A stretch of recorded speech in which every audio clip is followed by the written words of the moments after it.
suis ravie. Bonjour, je suis avec Axel Sipel. Bonjour Axel. Bonjour Cécile. Alors je suis très contente puisque Axel est à la fois un auteur et un spécialiste des projets d'IA générative dans le domaine de la banque. Entre autres. Voilà, entre autres. Et il va nous expliquer en fait quelles sont ses convictions, son expérience et ses idées sur ce beau sujet d'IA générative. Alors peut-être en quelques mots, Axel, si tu veux te présenter. Oui, que dire de plus que ce que tu as dit, hein. En effet, je suis ingénieur, je travaille depuis quelques années déjà dans le domaine data et IA. Je conduis des projets d'intelligence artificielle dans le secteur bancaire et en effet, à côté, je suis auteur, conférencier sur ce sujet. J'ai publié 2 livres en mon nom propre, hein, Au cœur de l'intelligence artificielle et le plus récent Voyage au bout de l'IA. Et puis également consacré quelques chapitres à des ouvrages collectifs. Donc c'est passionnant parce que c'est un regard à la fois de réflexion et de praticien. Alors peut-être la première question, quelle est selon toi la part de vérité entre ce buzz médiatique sur l'IA générative et ce qu'on peut y faire vraiment concrètement en entreprise? Qu'est-ce que ça change? Qu'est-ce que ça disrupte? Où en est en fait le niveau d'action et de transformation de l'IA générative? Oui, belle question. Alors, l'IA générative, c'est quelque chose qui est arrivé, je pense qu'on peut dire, d'un point de vue prise de conscience publique, avec la sortie de ChatGPT, voilà, qu'on ne présente plus. Le côté génératif, c'était fabriquer des images qui n'existaient pas par simple prompting, fabriquer des textes qui sont soit des inventions, soit des réponses. Osons le terme de réponse, on va le critiquer tout à l'heure je pense, et donc ça c'est la partie vraiment purement générative. D'un point de vue technique, ce qui est intéressant dans ces approches, c'est pas tant le côté génératif, parce que justement, alors quand on veut faire un peu de, entre guillemets, créativité sur la partie image, ça peut être intéressant. Sur la partie texte, générer des choses qui n'ont aucun sens, genre les œufs de vache qui sont plus gros que les œufs de poule, etc. Bon, ok, c'est rigolo, mais en fait, d'un point de vue usage, en particulier en entreprise, c'est pas tout à fait ce qu'on attend. Hein, faut pas mettre ça en face d'un client, on est bien d'accord. Et donc, ce qui est intéressant dans l'IA génératif, c'est le noyau technique, d'accord. Donc les LLM, hein, Large Language Models, donc c'est-à-dire les modèles de langage ou de langue, hein, qui ont été développés par les grands acteurs du numérique. Alors il y avait Meta évidemment, Google, bien sûr, OpenAI récemment, et c'est ça qui est intéressant, je trouve, à exploiter. Alors concrètement, dans le secteur de la banque ou dans un autre secteur, qu'est-ce que ça change concrètement? Est-ce qu'il y a des cas d'usage? Il y a vraiment des choses et des tâches qui sont transformées avec ces outils? Où en est en fait le niveau de maturité, donc de transformation grâce à l'IA? Est-ce que c'est simplement un effet buzz ou est-ce qu'il y a des choses vraiment qui sont améliorées d'un point de vue coût, temps ou d'un point de vue innovation? Alors dire qu'il y a un effet buzz, je dirais, c'est peu de le dire, hein. Il y a en effet, me semble-t-il, une vague marketing, mais c'est pas une vague, en vérité c'est un tsunami avec énormément de communication de la part des grands acteurs, aussi de la part de plus petits, tous les cabinets de conseil s'y sont mis. Il y a un nombre incalculable de startups qui se créent tous les jours, qui vous proposent finalement des appels API à OpenAI sur une verticale donnée. Bon, voilà. Donc il y a beaucoup de buzz et il y a du business à se faire. Malheureusement, je suis désolé d'employer cette formulation, mais il me semble, c'est comme ça que l'IA générative a été interprétée par le secteur, la sphère commerciale, quoi, tout simplement. Alors, à tort ou à raison? Finalement, c'est ça votre question. Je dirais à tort et à raison, hein. C'est-à-dire que les attendus par rapport à l'IA générative me semblent être très au-dessus de la réalité de ce que peut produire la technologie.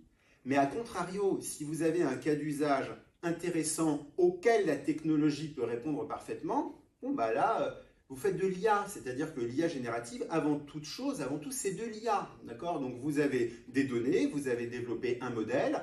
Bon là, en l'occurrence, en IA générative, c'est pas vous qui l'avez développé, hein, vous l'avez emprunté aux grands acteurs, c'est LLM, qu'éventuellement vous pouvez raffiner, fine-tuner, etc.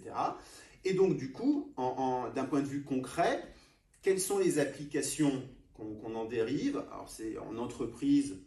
Alors, ça dépend du secteur. Si vous êtes dans le secteur du cinéma, la génération d'images, ça peut être intéressant. On parle de la banque. Mais voilà, alors, sur la banque, par exemple, hein, mais pas seulement, eh bien, en fait, vous pouvez utiliser ces technos de Natural Language Processing, hein, c'est NLP en anglais, c'est le traitement automatique du langage, pour enfin craquer ces vieux cas d'usage qu'on pensait justement incraquables, qui étaient par exemple les chatbots, le chatbot idiot auquel vous posiez une question qui ne comprenait rien, qui répondait à côté de la plaque et qui énervait tout le monde. C'était une fac, si vous voulez, pas très intelligente.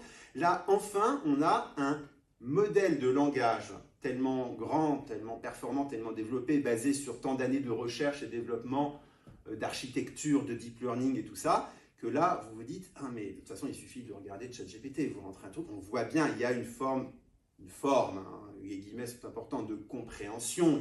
On voit bien que le truc est plus intelligent. Donc le chatbot, ça c'est un cas d'usage. Le chatbot est un cas d'usage, et bien entendu, l'autre grand cas d'usage, alors vous avez quoi? Vous avez le résumé, d'accord? Alors, Copilot vous propose de faire un résumé d'un texte.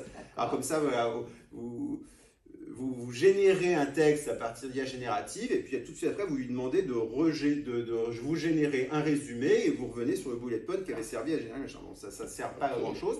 En revanche, le RAG, Retrieval Augmented Generation. Ah, RAG. Oui, alors en fait, ça c'est vous utilisez cette technologie pour aller faire de la fouille dans les documents, dans une base documentaire, ingérable, avalable par le LLM et que vous allez requêter, qui va vous retriever, c'est à partir de retrieval, qui va vous ramener les bons documents à partir desquels générer une réponse.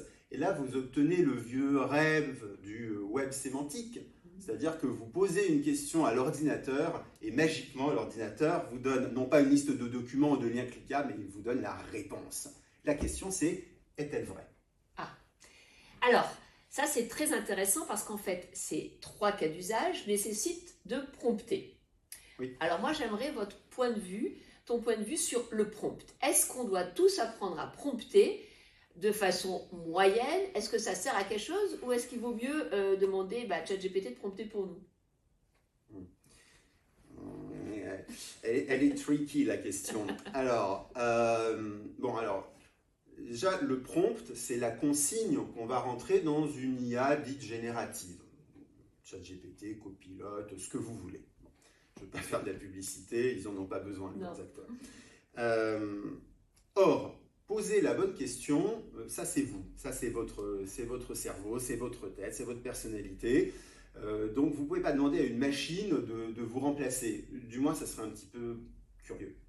Alors, en revanche, on attend de ces machines, si elles fonctionnent correctement, bon, c'est une opinion personnelle, hein, éventuellement il y a des gens qui ne la partageront pas, mais en tout cas, on attendrait de ces outils de ne pas avoir besoin d'être un grand expert en prompting pour obtenir la réponse attendue, la réponse adéquate. Sinon, c'est que la technologie, elle n'est pas mature. Alors effectivement, c'est une technologie neuve, donc elle va maturer, elle va encore s'améliorer, encore. Voilà, donc en fait, l'ambivalence, je sens bien que ma réponse est une réponse de Normand, c'est-à-dire que, en fait, non, devenir un expert du prompting, a priori, avec ces technologies, c'est pas ce qu'on attend. On a besoin que vous prenez 2 personnes qui veulent obtenir la même chose, ils formulent chacun un peu de leur manière et ils obtiennent la bonne réponse. Et c'est ça qu'on veut, c'est ça le comportement normal à obtenir.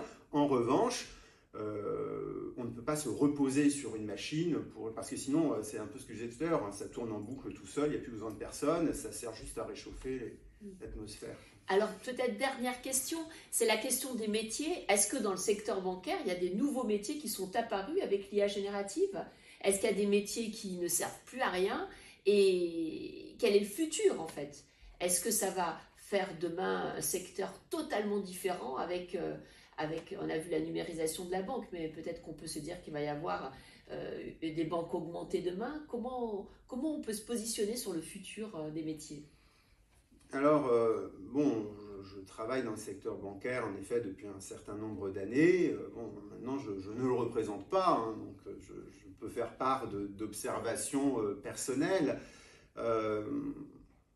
Écoutez, je pense que c'est propre et au secteur bancaire et à d'autres secteurs. Il y a quand même des montagnes de travail.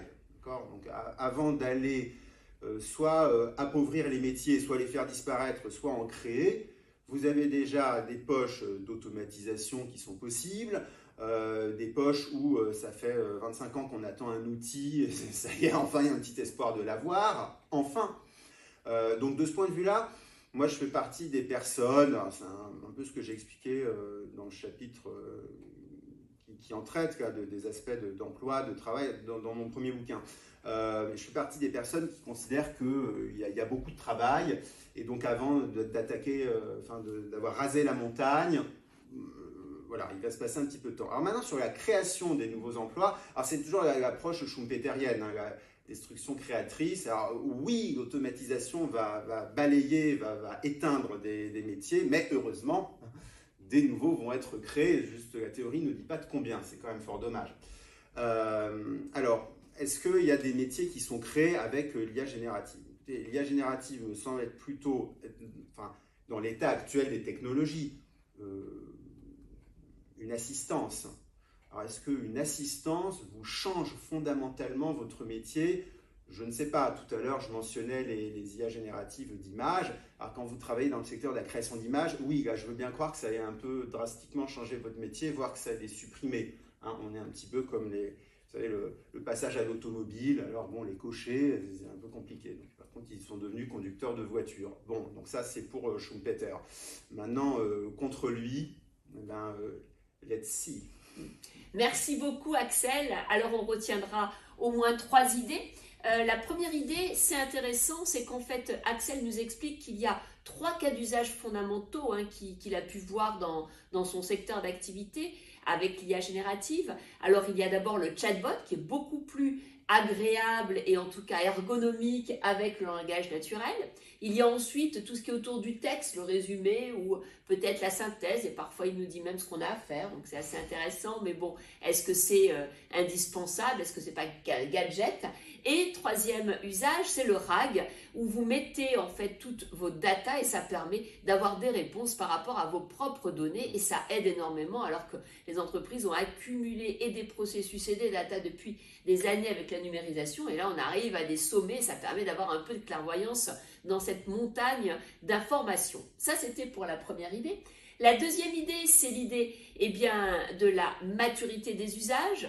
Pour Axel, c'est vrai que le buzz du sujet de l'IA générative est là et qu'en fait il y a encore un grand écart entre les attendus, les espoirs et ce qu'on peut espérer dire ce que va faire l'IA et ce qu'elle fait réellement au quotidien dans les métiers. Donc ça c'est vraiment intéressant de voir que cet écart que l'on voit dans les statistiques, dans les recherches est vécu, perçu par un professionnel de l'IA générative. Et la troisième idée, c'est l'idée intéressante qu'en fait, l'IA générative est là pour assister, mais qu'elle n'est pas encore vécue comme un raz-de-marée qui va transformer des nouveaux métiers ou qui va remplacer des pans entiers de métiers. Pour l'instant, à part des niches spécifiques liées au texte ou à l'image, c'est plutôt vécu comme une assistante, d'ailleurs qu'on a perdue et qu'on est peut-être parfois content de retrouver avec l'IA générative. Merci infiniment Axel pour ce témoignage et je rappelle qu'Axel a fait 2 ouvrages qui seront donc mentionnés dans les liens. Le voyage au bout de l'IA. Voilà. Merci. Au revoir Axel. Merci Cécile, au revoir.